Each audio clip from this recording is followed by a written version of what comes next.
Capítulo 9. O Senhor Deus disse a Moisés: vá falar com o rei e diga que o Senhor, o Deus dos Hebreus, diz o seguinte: deixe que o meu povo saia do país a fim de me adorar. Pois se você não deixar e continuar impedindo que ele vá, eu o castigarei com uma doença horrível que atacará todos os seus animais, isto é, os cavalos, os jumentos, os camelos, o gado, as ovelhas e as cabras. Farei diferença entre os animais dos israelitas e os dos egípcios, e não morrerá nenhum animal dos israelitas. Eu, o Senhor, marquei um prazo. Farei isso amanhã.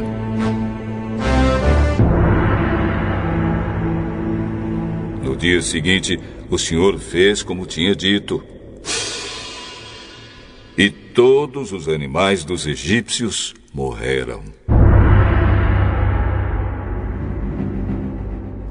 Porém, não morreu nenhum dos animais dos israelitas.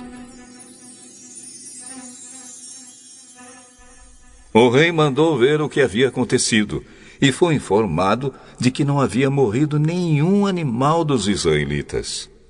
Apesar disso, o rei continuou teimando e não deixou o povo ir.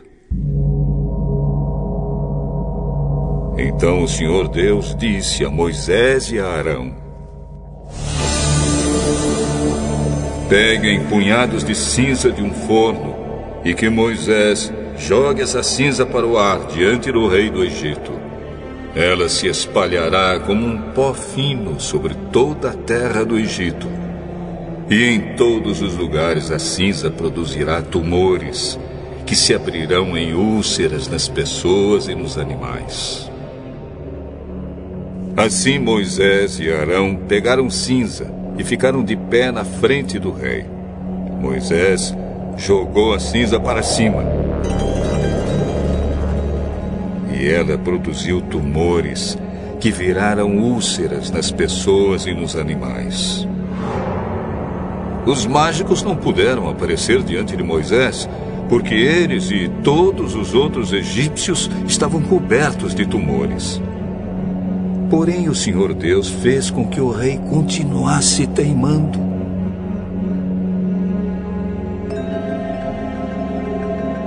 E como o Senhor tinha dito a Moisés, o rei não atendeu o pedido de Moisés e Arão. O Senhor Deus disse a Moisés: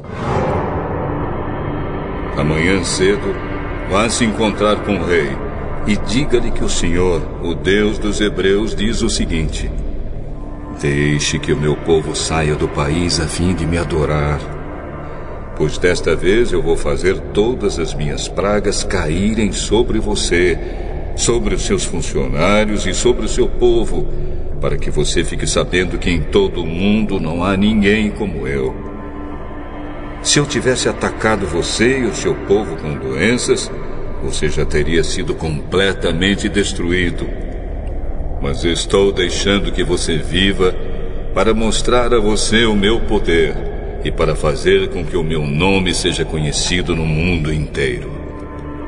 Você ainda continua orgulhoso e não quer deixar o meu povo ir. Porém, amanhã, a esta hora, eu vou fazer cair uma chuva de pedra tão forte como nunca houve igual em toda a história do Egito. Portanto, agora mande recolher o seu gado e tudo o que você tem no campo. Se as pessoas e os animais que estiverem no campo não forem para casa, quando cair a chuva de pedra, todos eles morrerão. Alguns funcionários do rei ficaram com medo daquilo que o Senhor tinha dito e levaram seus escravos e os seus animais para os abrigos. Mas os que não deram atenção ao que o Senhor tinha dito, deixaram seus escravos e os seus animais nos campos. Então o Senhor Deus disse a Moisés: levante a mão para o céu, e cairá chuva de pedra em toda a terra do Egito. cairá sobre o povo, sobre os animais e sobre todas as plantas do campo. Moisés levantou o bastão para o céu.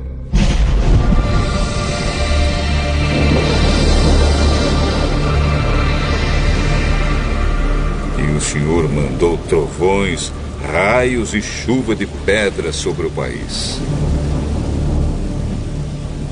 Ele fez cair uma pesada chuva de pedra sobre todo o Egito, e a chuva e os raios caíram sem parar. Essa foi a pior tempestade que o Egito já teve em toda a sua história.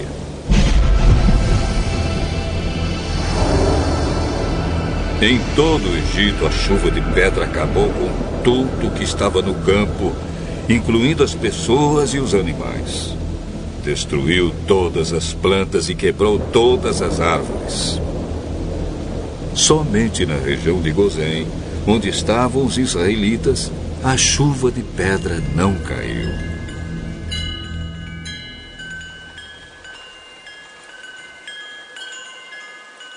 Então o rei mandou chamar Moisés e Arão e disse: Desta vez eu pequei. O Senhor Deus é justo. Eu e o meu povo somos culpados. Orem ao Senhor. Chega de trovões e de chuva de pedra. Eu os deixarei ir. Vocês não precisam esperar mais. Moisés respondeu: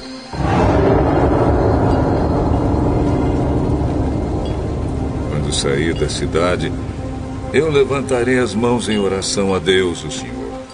Os trovões vão parar e não haverá mais chuva de pedra.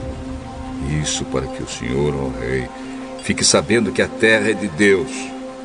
Mas eu sei que o Senhor e os seus funcionários ainda não temem a Deus, o Senhor. O linho e a cevada foram destruídos, pois a cevada já estava com espigas e o linho estava em flor. Porém, o trigo e o centeio não foram destruídos, pois ainda não haviam brotado. Depois de ter estado com o rei, Moisés saiu da cidade e levantou as mãos em oração a Deus, o Senhor.